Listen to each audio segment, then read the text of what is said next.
Hi guys, it's me, Jordan now, and I'm going to talk about one of my favorite movies of all time and my favorite Disney cartoon of all time for this episode of our Month of Love series for the year 2023. Now, I'm of course talking about the one and only Mulan from 1995. Now, this cartoon is very special to me because not only is it set in China, it's about a Chinese legendary warrior, but it's also got great voice acting and great animation and great art style too, which I will talk about in a few moments. Now, I remember that when Toys R Us and I visited, I went on like a shopping spree for toys and props and stuff.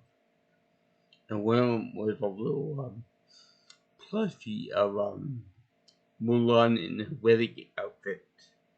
When she meet the matchmaker. But I can't find it for the life of me. So I meant to put it in the garage in one of the big plastic bins. So I'm not gonna be able to show it to you right now. But I do have to have a few things that will be proper substitutes for it.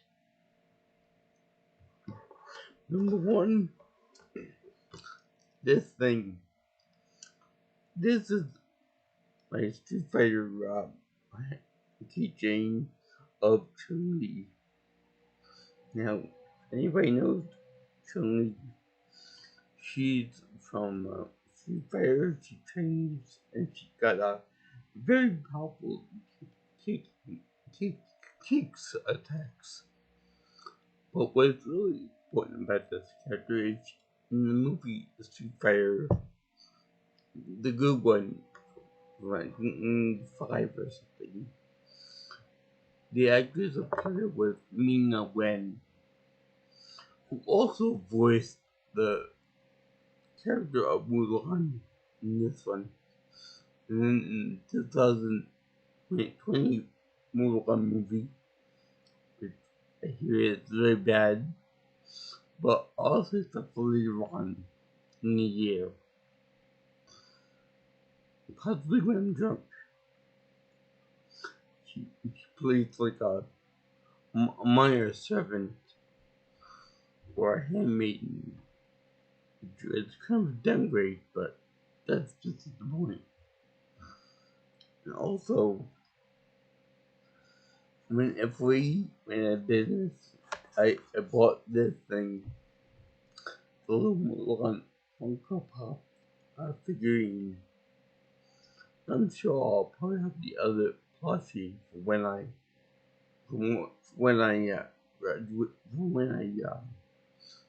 do my video in much later on in the year, like maybe June or May or June.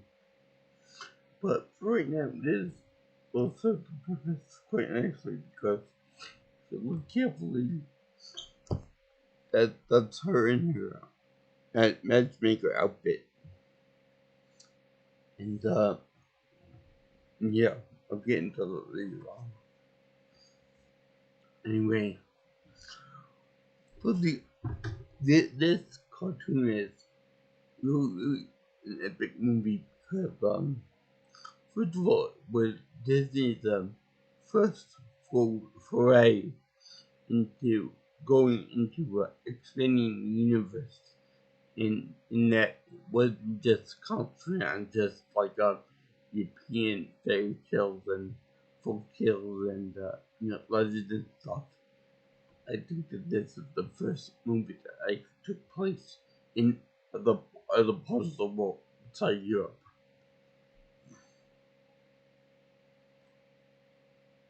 Yeah, I think so.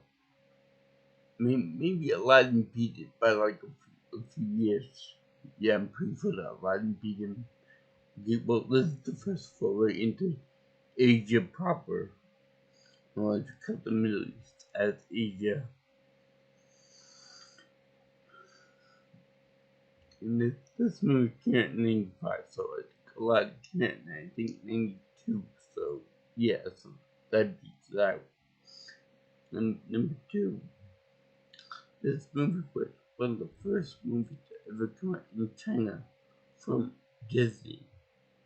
Just, I think it was the first, so I know they're very strict about what goes on in China, what foreign movie companies can play there and stuff. You know, because they gotta glorify the history and culture of China, which this movie does very nicely. And also, this is the first movie about a Disney princess that isn't actually a princess, and the first princess with a to count, because she counts like at least 100 men with little fireworks flash mountain avalanche think they solution. Well, I'll get to that when I get to that, because that's really a big scene. Now, another thing, I can't really speak too much about the history of the Mulan person or the Mulan character in real life, nor can I speak about the 100% accuracy of the cultural foundation behind this movie. So, to get the pretty much a full scoop of it, I will put the link to the video of someone that does know a lot more about Chinese culture, because she lived a good portion of her life in China, and she knows the language, and she lives in Canada now and is an author. Um, it's got a name that I can't pronounce, so she's pretty well versed in Chinese culture and stuff. So there's that. Now, I gotta say about the animation style. The animation style is actually really nice, because they put that in drawing in the style of ancient Chinese writing and painting. Now, I can't really say that that covers all Chinese history, culture, because that's like just one aspect of it, one time period. Chinese history goes back thousands of years, so I I guarantee it when it was supposed to represent itself. But it is very nice to see an American film. Second of all, notice that there's some aspect of this movie that kind of borrow a little bit from my second favorite Disney movie, and that'd be Hercules. You know, Hercules. But most notably in the clouds that form, in dust clouds that form, so many animals that are drawn. They look suspiciously like they do in the Hercules movie, which is like kind of weird. This movie came like a year, maybe 2 years after Hercules began. So, although I should probably tell you that this movie came out in the middle of toward the end of the Disney Renaissance. Hands-on animation. But that's about it. And something else I noticed about this movie when I first made the video is that, like in real China, like in the real land of China, the people that draw there aren't monochromatic. In other words, there are people that are featured in the movie itself that are like skinned, darker skinned. I know that might seem like a minor issue, but yeah, the thing will tell you that any geographical knowledge will tell you that China is a pretty big damn country.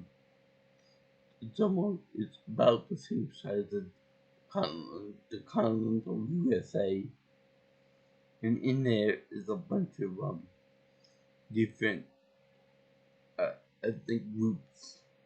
Most commonly the Han group, the genetic group that's the basis for why they people will say that Chinese people look alike. Because in the Han group there are like somewhere around 100 million people in that group, in that genetic group. So therefore there are a lot of people that look like that in China, among other places too. But one thing that you will notice about Chinese women in general, in particular in the Mulan movie, they what you notice about her face? Her face is painted white, ghostly white, and that would translate into the geisha of Japan. But that's because number one, because Japan borrowed so much from China. China was the originator of many of the things that are in Japan, like the fashion, the architecture, languages, so on and so forth. But another thing is that beauty and aesthetics came from China as well. So women with very light skin, very fair faces, are seen as more beautiful than those who have darker skin. It also has to do with the fact that people with lighter skin are seen as being more delicate and more kinky and more feminine and more, in the house, in the shade, as opposed to, say, someone with darker skin as having more of a more of a rough and rugged work ethic.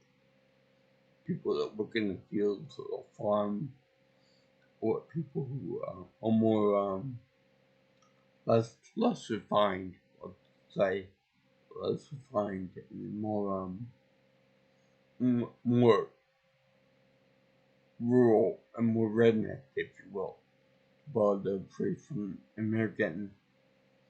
So yeah, so they represented that in this movie pretty well. Also, to the same matter, women who are seen as women are seen as attractive. They have a certain body shape, and that'd be like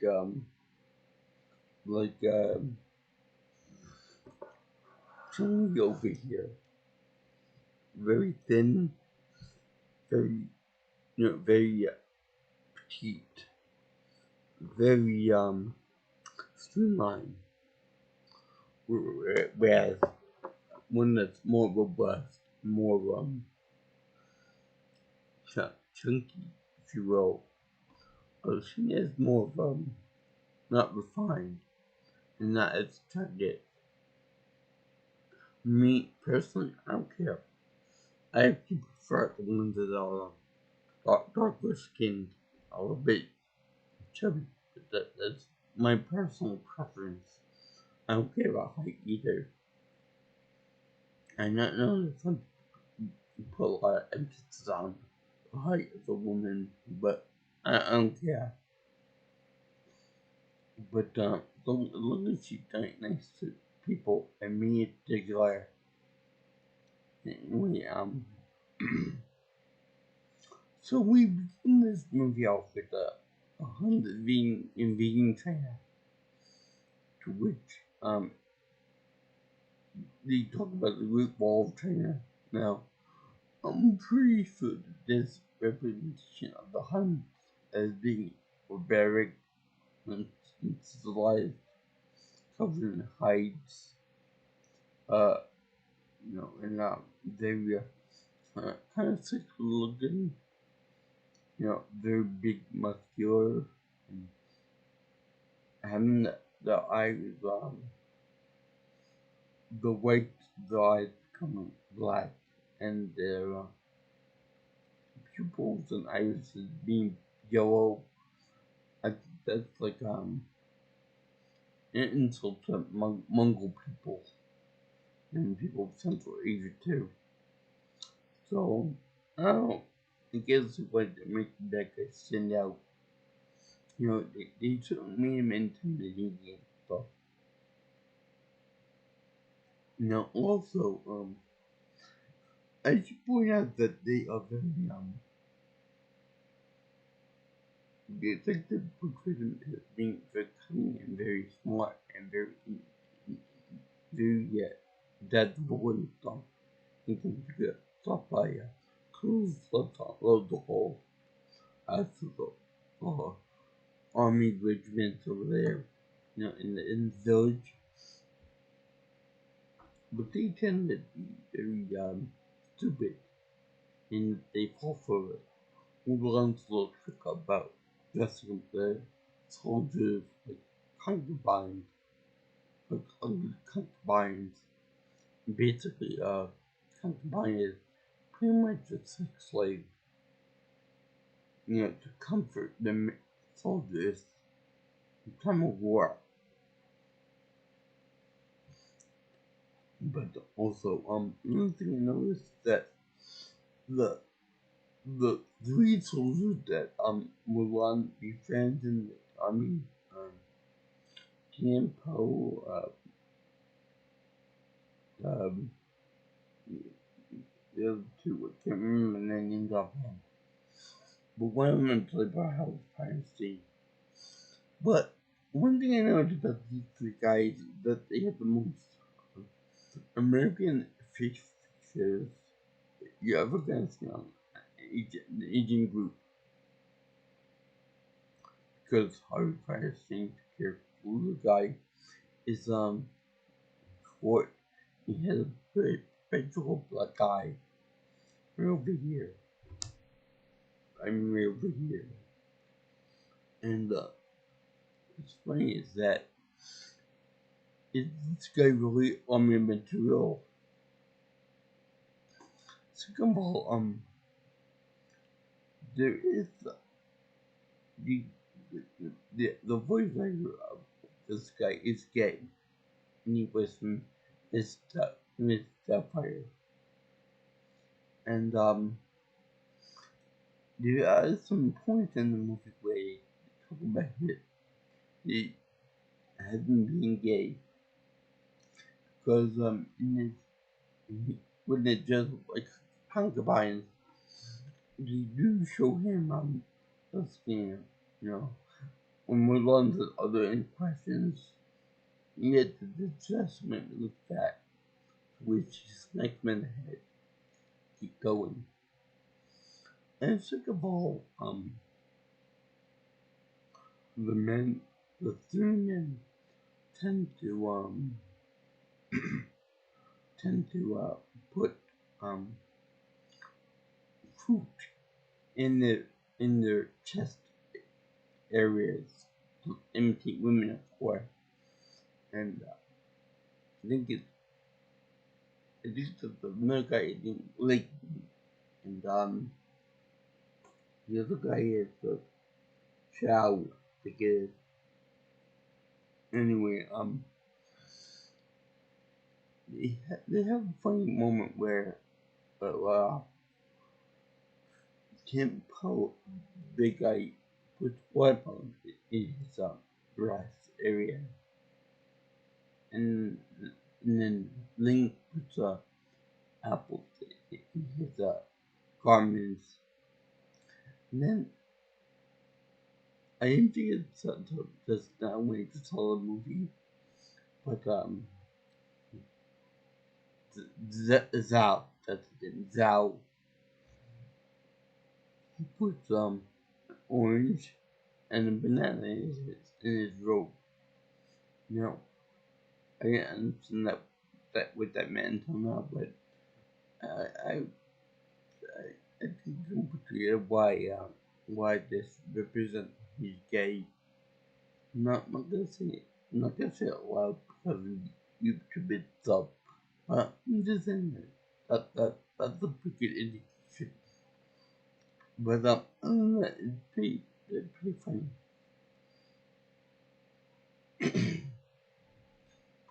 So we start with them they hadn't come over to Wolf China,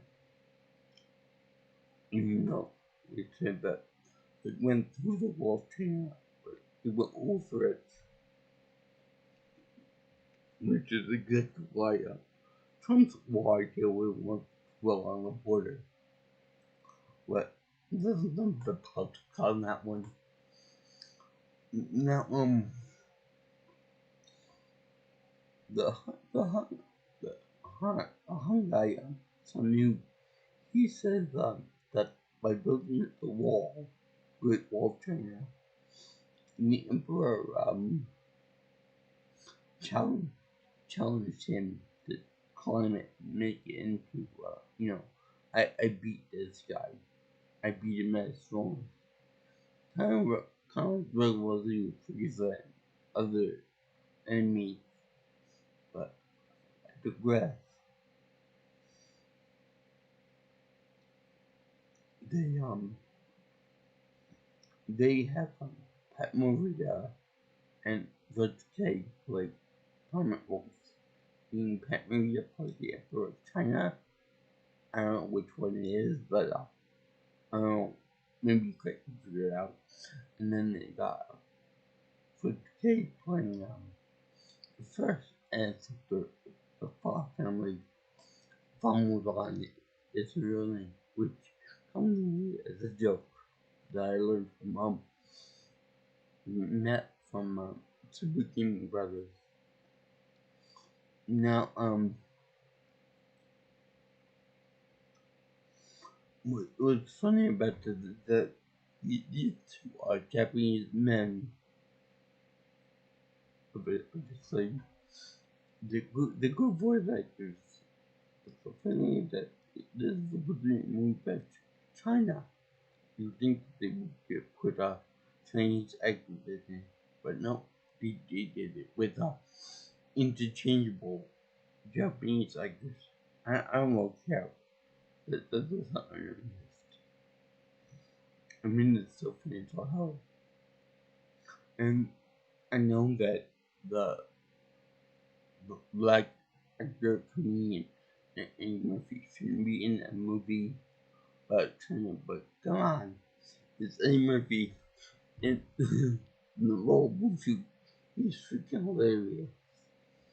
On one hand, he's my Mushu, and there's nothing that anyone can do about it. He's hilarious. Even though nobody, even the ancestors give him any respect whatsoever. Even the soul animals don't give a crap about him. And I gotta say, he's pretty damn good. In the cricket, it's hilarious too. Tricky is his name. I'm not sure that they could name the movie. Yeah, then then after Shani destroyed killed the guy, killed the guard, they go to Mulan, from Mulan, and she's sleeping like a baby. And she had to do a chores, but she woke up a little bit late, so she got Aya when she wakes up. And I hope people that what Aya means, it has been meanings, but for the most part it's like oh shit, oh damn, goddamn, and all that. Which is funny because ever since I had an Asian girl over at my room and she got up video games, I always say, I got to tease her. Now I'm always going to think of that moment when I die in a game and when I invite somebody over to play a game with me and then die. I'm going to say, just tease them. And let me just say that all the thing about I got a lot for her. Anyway, they show that she's innovative because she has a little dog named little brother who wants to get help with um cleaning the chickens on the farm. So she tries to beg to him a feed, and then she ties a bone to a stick, and she puts the stick in front of the dog, and as he flies around, the chickens are being fed, and she's over there putting cheat sheets on her arms about what to do with the mess if like did.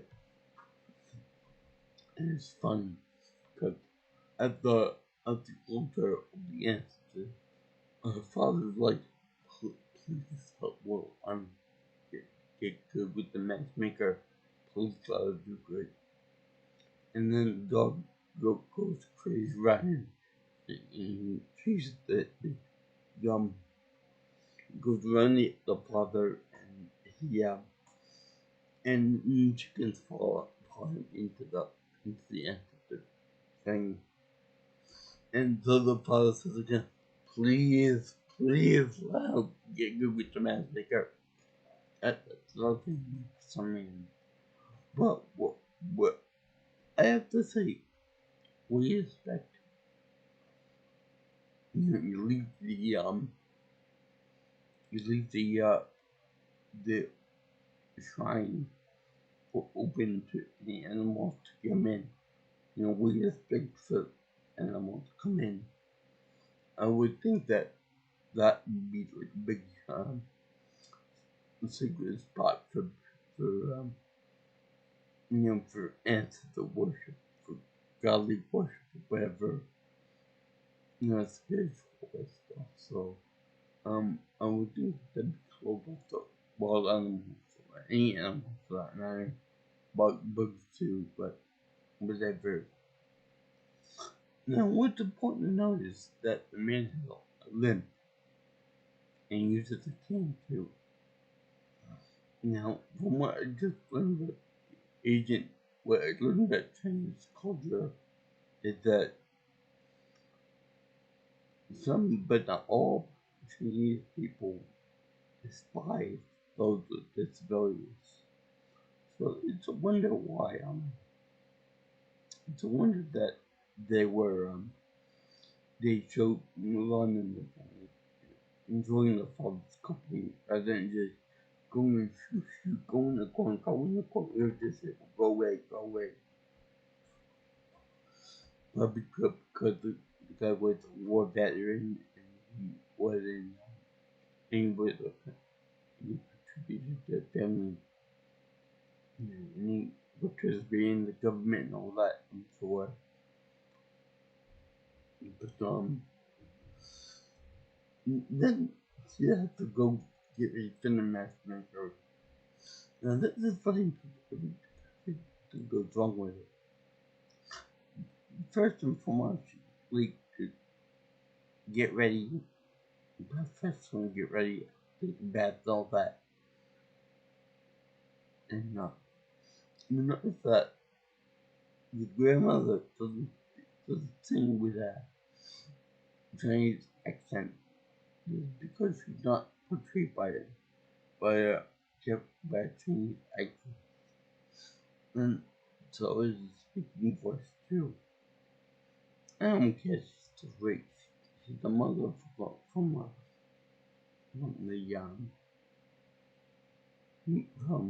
Pocahontas, grandmother Willow.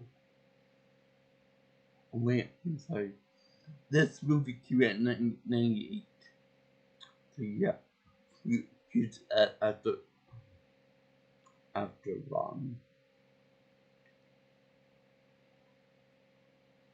Aladdin and Hercules. Yeah. So so then during the sequence of the beginnings of all, I love the way I cried the edit. They painted his weight and all that. But before you give her a bath, we're going to turn Xavier into a surprise. Now, all the people Chinese and who are accustomed to Chinese culture and such, what does really use people use as purses to the money around? Who that do something for a movie? You know, I want to know that.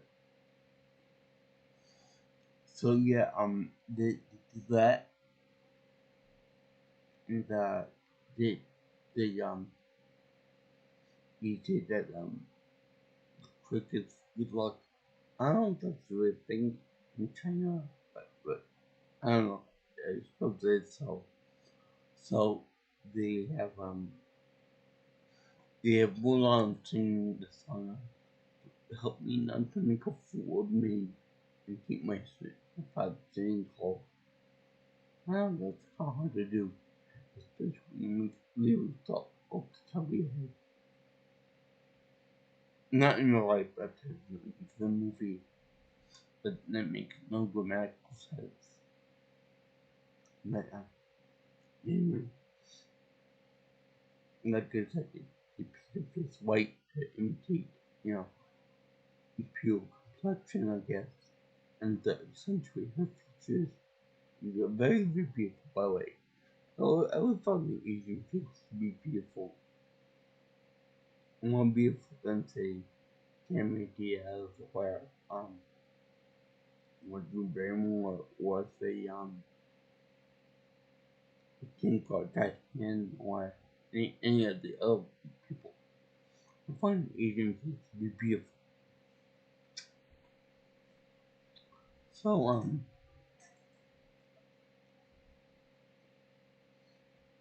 so they sing the song Please Unpeaceful. And they have one being there with the, in last line, but she's to be called in. Now, the reason why I say following line is because in Chinese language, the first name is often said last, and the last name brought forward. Uh, I think it's just to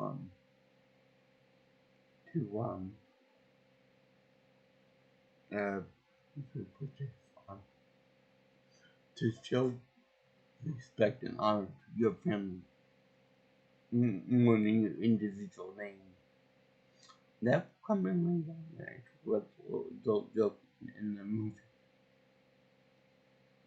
So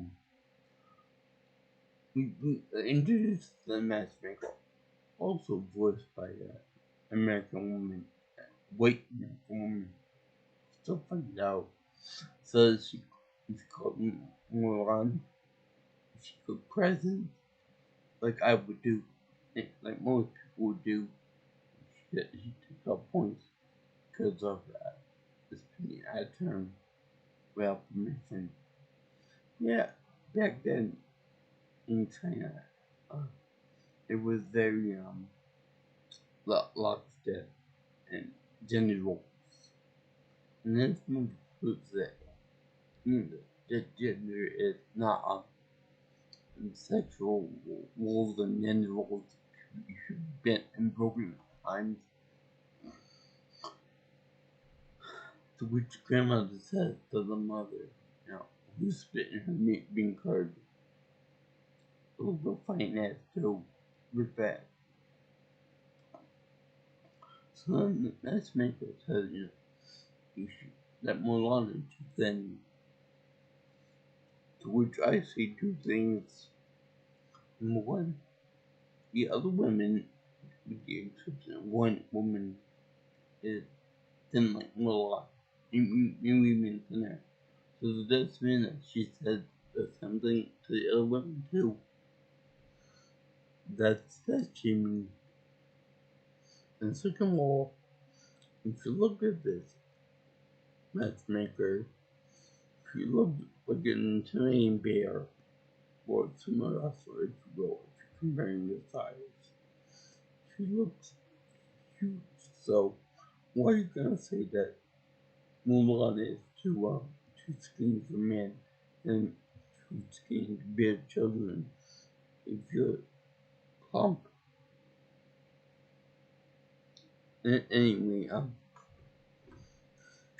she says she wants to push some heat for her to impress her in-laws, and so she does. With the ink from her bath that's running on her wrist, and the woman grabs her wrist to see near a fan and see if she put any heat notes on the fan. And then when the woman didn't find anything, she has to order tea for her as like a test. So then she said, no, a tiny bright of dignity. Well, so not given their appearance might be the best sex. That's funny. And then the cricket screws up her of the test by going into the tea cup and move on trying to get away from her, and then her knocking over into knocking the woman over into the big fire for the tea to get the tea ready and stuff, which I think is a fire hazard, but whatever. So they show her having to reset everything for the next person in line. Now I guess if everything goes to hell and she's restricted, she said you may bride, but you'll never bring on your family. Now I don't really care about tea that much. The can't stop any day. I think that Mulan looks beautiful with or without the makeup. You know, that's like bridal dot. She still looks okay to me. And that goes for any tiny person too. They'll always be beautiful to me. With or without makeup. With or without glasses. Always find them beautiful. Except they're mean to me. Then they will be beautiful anymore. But that's the point. I also heard that Chinese women prefer American men because in theory this would be nicer than Chinese men, but that's a whole different ballgame altogether. And she goes home ashamed of herself, and she and the matchmaker will undoubtedly tell her father about how poorly she did. And then the father comforts the daughter by saying that, look, all these cherry blossoms, but look, when it's late, and I bet that will be the most beautiful of all. You know, feel good because it's very tender and very passionate. It's trying to make her feel bad about her failure, but it probably shouldn't last too long because that 2 minutes goes away with, and she tried to defend her father against joining the army. Where she says, know your place. Even though you try to disrespect me and find my men, none of them men. Which is only doing to help her father out.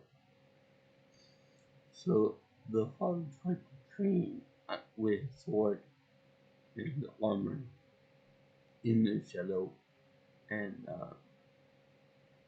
we find out that he can fight. The tradition of every Chinese man. Every member of the household give at least one man to the thing for. But men say, why would you have the actors that plays the emperor's Meiji guy, consulate guy. I think he's like known for that role. I think that's the main role that he's known for. But is that so then Mulan decides that her father can't do it, can't fight the war. So she decides to go in place, and he ends up cutting her long, beautiful, flowing black hair to be shoulder length. Now, this is a big deal for two reasons. Number one, it cuts off her identity as a woman. I know that some women are very attached to their hair, and you know, that much is like a big deal for them. I know that my mom cried a lot when she lost her hair for a cancer fight, but that was a different story. This isn't about me. So the other aspect of it that when it comes to Chinese women, especially China, the women are led to believe that the hair that you have in your head, I suppose that for the men too, but the hair that you have is a gift from your parents and from your ancestors before them, I'm sure. So cutting it is like a sign of disrespect and dishonor to them. So that's why people don't cut their hair that often. Unless there's like a medical reason for it. But my question is, if that's the case, why don't women have hair to the floor? If it's so disrespectful, why do they do it like that? Or it could just be like you keep your hair long within good reason, for convenience purposes.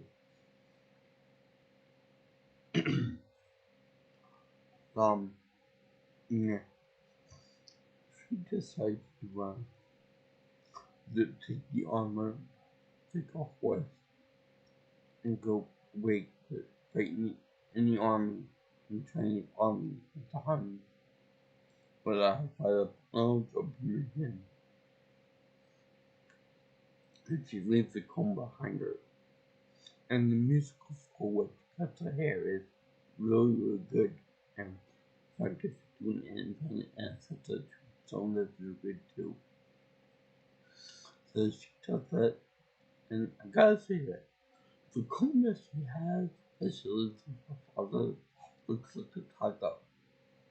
I'm sorry, but Look, a pack of me could follow on top of it. Anyway, um, so yes, they wake up because the grandmother prayed to them something. So and of course they thought that the father runs out and falls onto the ground because he's very limp. And that's when it goes slow, but he falls in the mud and they go after her. He said, if it goes down, she will be found out and killed. Very harsh. Well, even North Korea has women in the army. It might be both army, but it's women in the army. Among other high positions. Anyway, okay, so the instruction of Mushu. Now, Mushu is the ancestor, guardian dragon that works on all men stuff.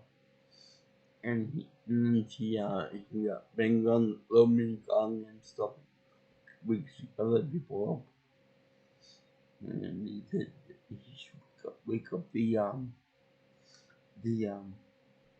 wiser spirit, or the sensitive spirit. And then George Kate and she said, no, he should wake up more powerful dragon spirit aside. Excuse me. Why is the powerful one separate from the others? I have no idea. And why does the gun not work on him? No idea either. And with the awesome movie with it'd be more kind of say waking its own dragon from Dragon Ball Z. Combine that with rather than being waking up and be just a boatload of fun on the animation point.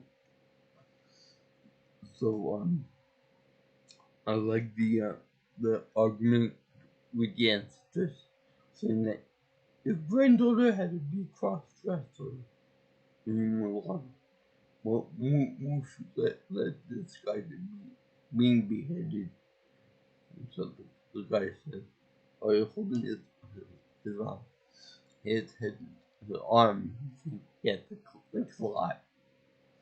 That kind of stuff is so funny. But then, Cricket and Mushu decide to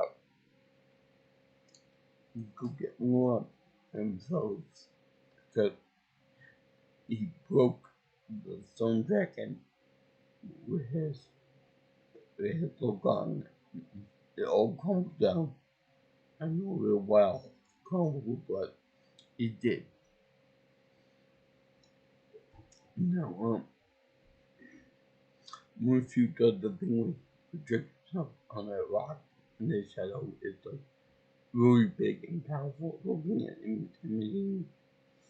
To which Cricket does like a little mini dragon trying to empty the big one.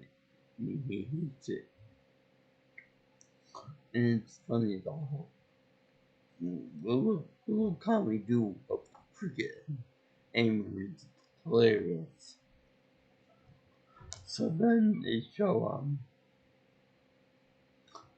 my mom go talking to him little become friends and saying that with my eyes I could see right through your armor and see every little thing. Twitch she spanked him in the head. That's funny. And it's also funny that when she says, I am flashing and they give me again. When the entire army runs past her and she gets $1,000 there like I can't believe I just saw 100 naked guys from by me. It's really hilarious. And then she of course meets the guys Zhao, Tempo, and Lee, which I don't quite what. these guys are hilarious. You know, Jim Paul does look like a divorce a little bit. I I think honestly, Harrison looks like the guy too a little bit. It's just neither here nor there. So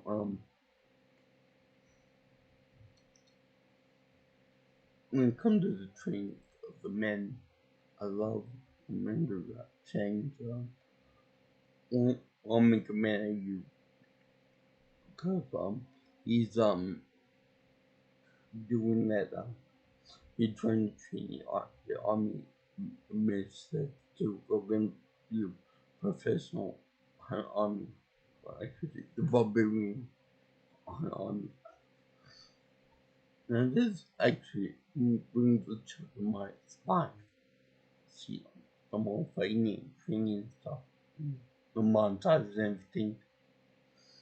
Also like question like we need to karate chop a block of stone with your face, but that's beside the point. Anyway, so show them doing that. And they show the big blocks in which they climb up the big wooden pillar and retrieve an arrow. And Shang even says that you see this big block uh comes for this one. And this big block comes for the strength. So he wraps around each one of Zal's wrist and he can't do it, he can't move it.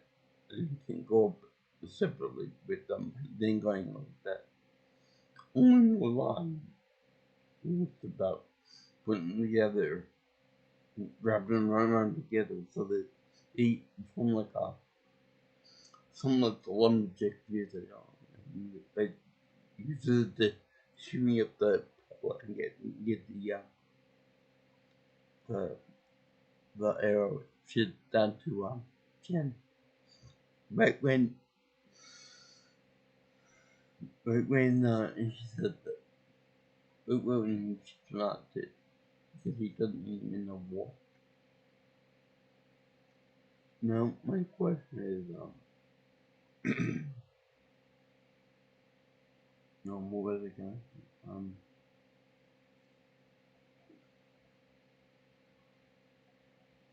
me and man I love that part in the movie. Me and man crossing river. And by the way, the singing part of that was done by Jackie Chan in the Chinese version.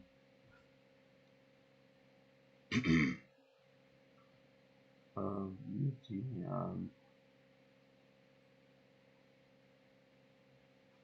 oh yeah, I also think they put down deadly sins of daughters as for men. Me and the Hun did things with Chinese girls. I don't know why they feel that they would put that in Disney movie, but they did. Oh yeah, now when Mulan is actually firing an arrow and moves just like putting that on the end of it to make it easy for her. She gives like a weird smile, getting big smile to Shang, who catches her. It reminds me so much of my age in college, Monica, and this big, cute little innocent little smile. Uncaught, you caught me. She was a good person. No, she has a kid now, but still a very good person. No, and no, this next part is where she comes a big wood most, and she's like, I'm gonna get the arrow, I'm gonna prove it wrong, and she does. Yeah, it's very white, Bob. I want to meet at the gym with Amy. You know, the girl, they end up going marching at the folk letter from Mushu trying to get him to go to the path. Dung show path. And there's gets led to it. The main guy, the main attaché for the emperor Panda on the on the on the they have to put the guy there and the guy gets an armor to talk to the attaché guy. Now my question is, why would the attaché guy actually believe that this creature was the general? Because the toy we were running around a wild panda. And number two, the guy's armor was plain looking. So, general armor has like it's more ornate and it's more like a physical on it. Similar to King United in 300, not as fancy. That's gotta be the most global SSJ I've ever seen. And I like the way, I like it when Mushu bites the guy's butt and pussy. It's like a minion. You owe me one for that. That was valid. That was beyond my contract. And it's just really funny because when he says about Mulan, there are people that I'm sure the boundary noticed. Why, by race, you look at Asian guy and then you look at Asian woman, you see that they could actually be very interchangeable. I'm not trying to be racist or anything, but you take an Asian woman and take an Asian guy and swap clothes with them, you know that they're very similar in height, facial structure, and body type. That's not for everybody though, but yeah, they are very similar at times. So they go large. And then you talk about a song that is just about getting laid, which I'm okay with. Especially since they go into right phase and don't go laugh at Mulan. It's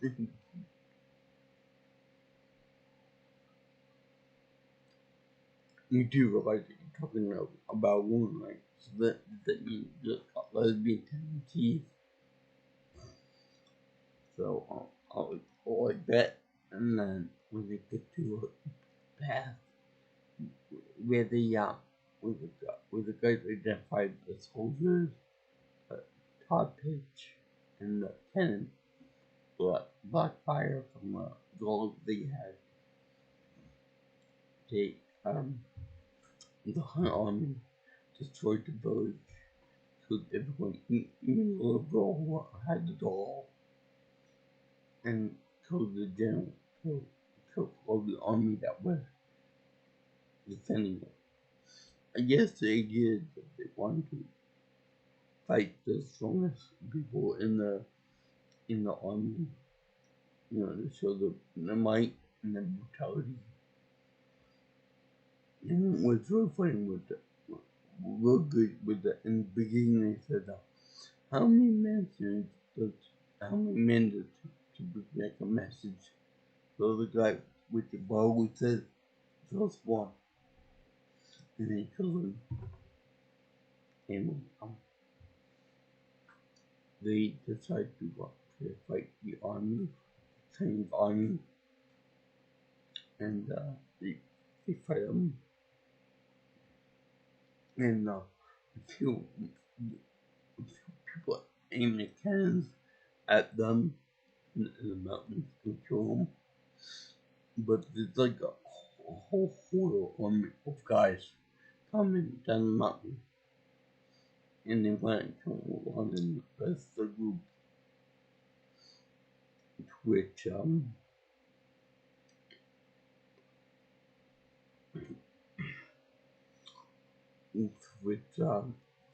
Shing and the others all run away and stuff. Which greatly got a group of 100 men. And met you, Shan Yu leading the charge. Then you got Mulan over there. She thought of using the last cannon to shoot a firework over to the mountain next to it to start afterwards, not to knock out all the other guys. Now this was like really smart. It was stupid because of the avalanche got them, the enemy hits them too. So he went over there going down the mountain and go off a cliff. These guys are hiding behind a giant rock ramp that the sun goes over conveniently. And so Mulan Shing and the horse all fall off the edge of the mountain with the avalanche. To which Shing is injured by finding his little twisted sword, meaning he's a bad guy.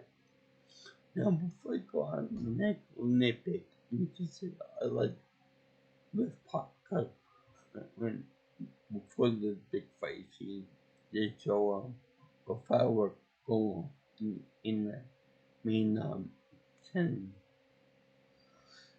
which moves you point to what the previous it was him. You know, we all know who the pirate guy is. It's him. Moreover, when they have to rescue the rest of the cannon, because the guys were shooting fire at him at the little carriage there with the cannons. Mulan freed the horse, which says, yeah, you said the horse, but you don't see me. Meanwhile, Moosh is invincible. He's immortal. He's immortal. He cannot die. So I'm cool. Yeah. Why it if you bother him, maybe it would convenience at all. Anyway, they got all the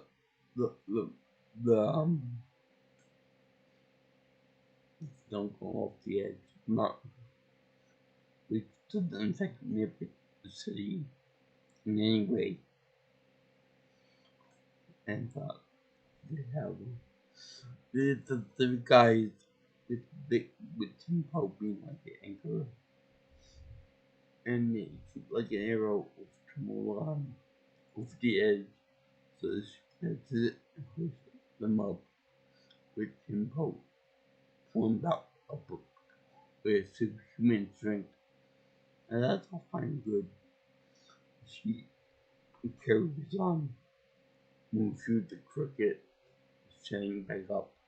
But in between the legs, she also carries a horse.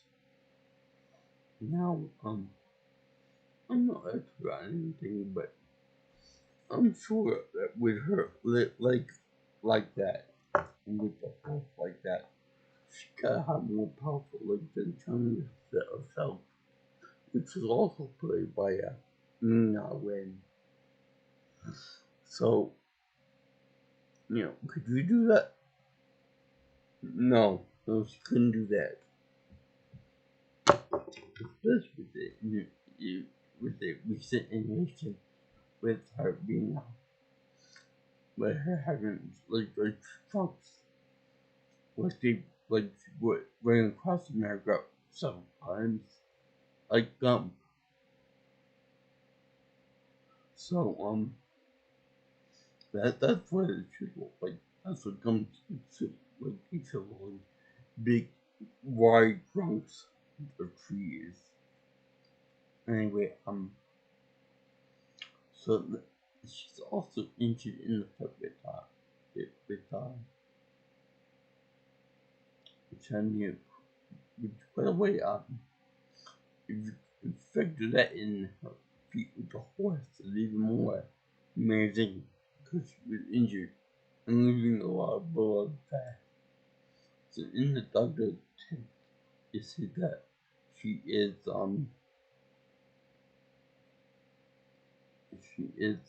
discovered as a woman, for which the attaché guy took a tree of a snake and then throws it to the ground.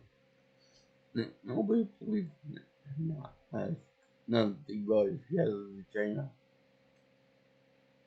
I don't think that's bad, but they should have cared about it. Now, my question is, I know that she was described as a man, and he was found to be a woman, but where did her rouge come from? The rouge blush on her cheeks when she's found out as a woman. I have no idea why they have that in there. Maybe to mark her as a female now. It's like kind of stupid that they put that in there, but whatever. And also, since the men have that hair in the top knot, wouldn't it make sense that the hair, or that their hair is like that when you let it down and so long hair? Just an observation I am. But the sentence for it, MK men in the army of death. So, because she's saying life 2 minutes earlier, she gets released of that life for life. So she witnesses the the huns come out of this don't disease. It's kind of odd because some are topless and they're fighting the big muscular men that topless. I wonder why they're able to get up so easily, but that's the point. No one will want to like this movie. Oh God. So then, they show and going into China during one of the I guess New Year's festivals, and they show the dragon, and they show the army there. Being so weird, they for the crap because Mulan's not there. Mulan did most of that Olympic. And he feel like crap. They can't properly thank her. So then they meet with the emperor, and this dragon is being put in close to the emperor. Too close. It turns out that Sanu is on the roof of the palace, and that his men jump out of the giant dragon and storm the capital and storm the emperor and get him inside.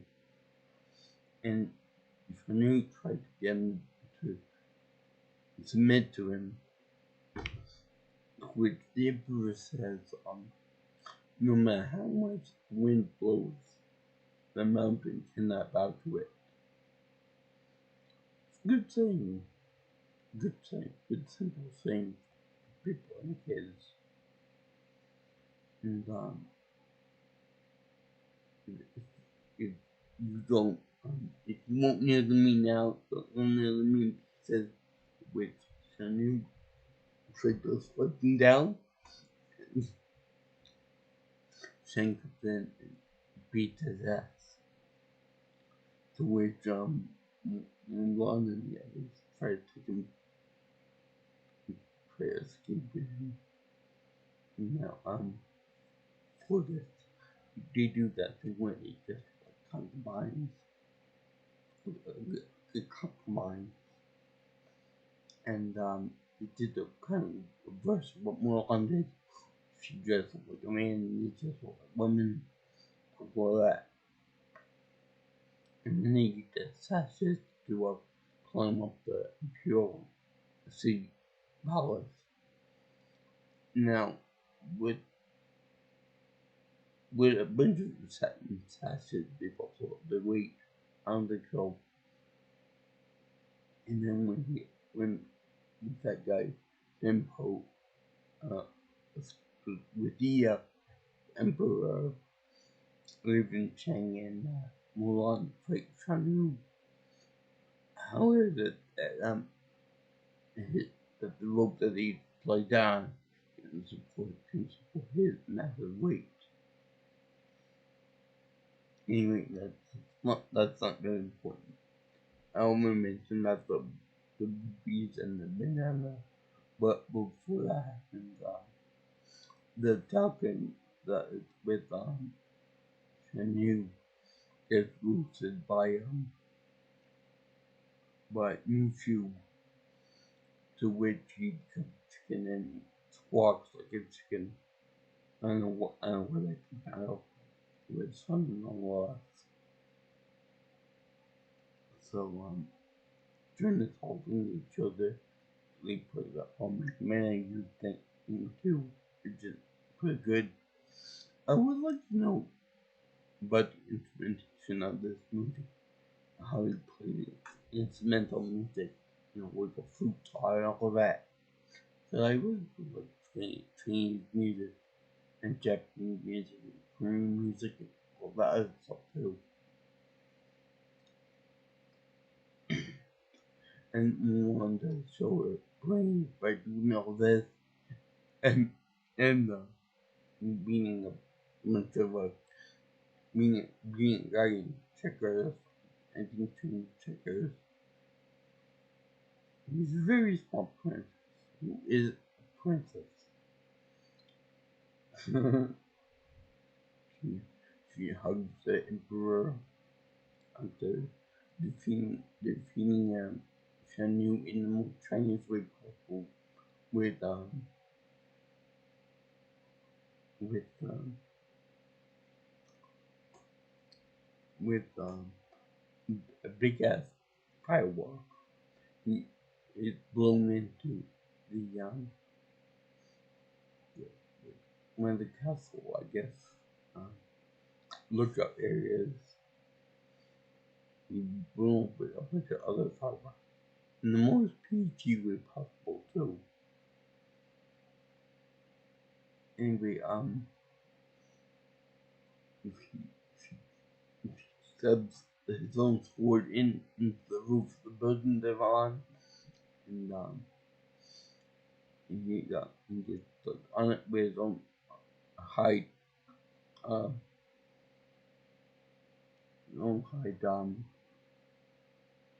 blue piece of cloth, which I don't know how I don't think that big building like a couple people broke it, but whatever. And then you get sent into the big boom. I also like the way Mulan gets its sword by twisting it into a fan and then films itself and stabbing it into the wood.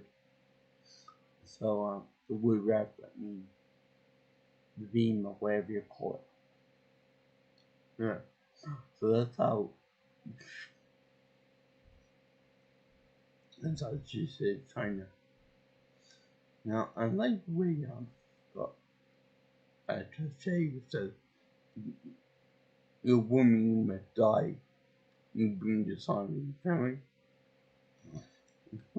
It says you discard orders, you imitate man, you destroy my house, and you save my life,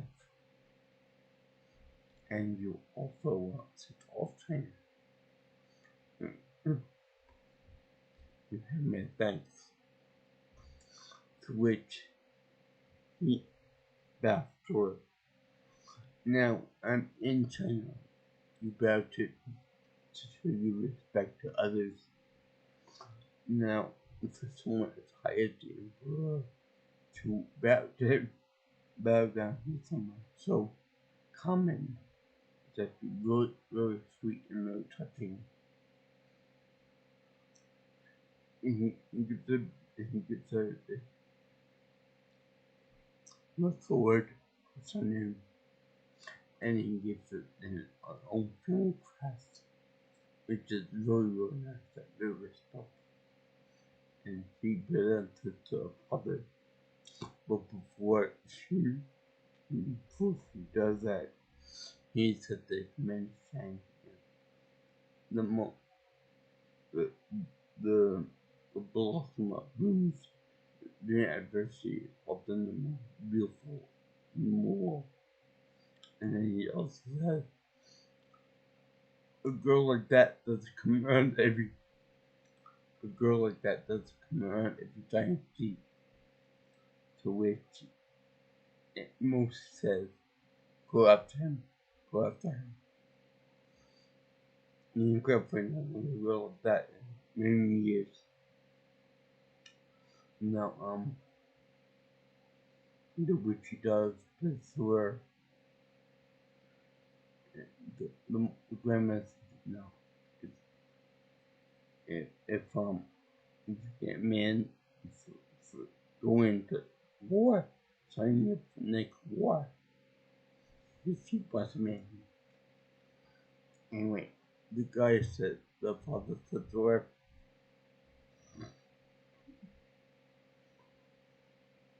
greatest gift and honor is having you for a daughter. And everybody cries. And everything is so nice. He told us the craft in this was like that. Because he wants his daughter so bad. And she's so nice. And Mushu ends up getting reinstated as guardian. Yay! And the cricket too, I met him. Everything right rain. Everybody has a big celebration.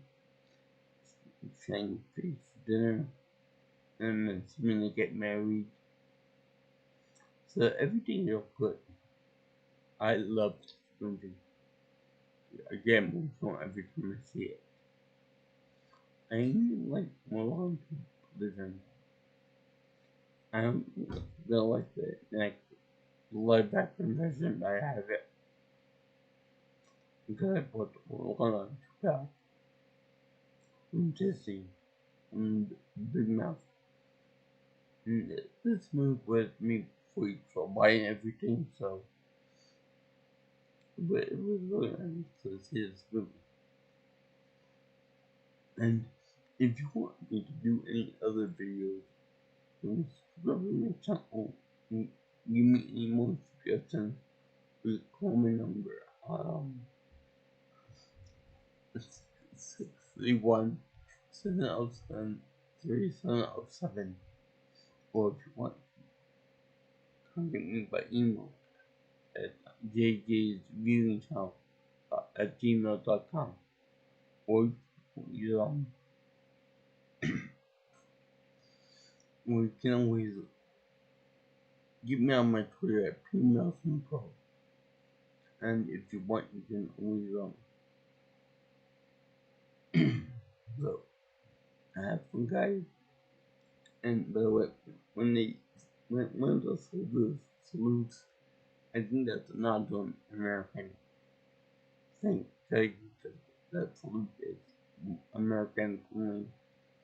And also, during the song, the girl we're playing for is a little flourish,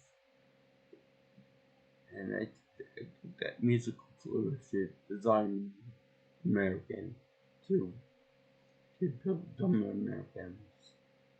So only 4% one of the only one of the two Chinese words right now. One on that means good night. Hi ho and good night everyone. One on. One on. See you guys next time.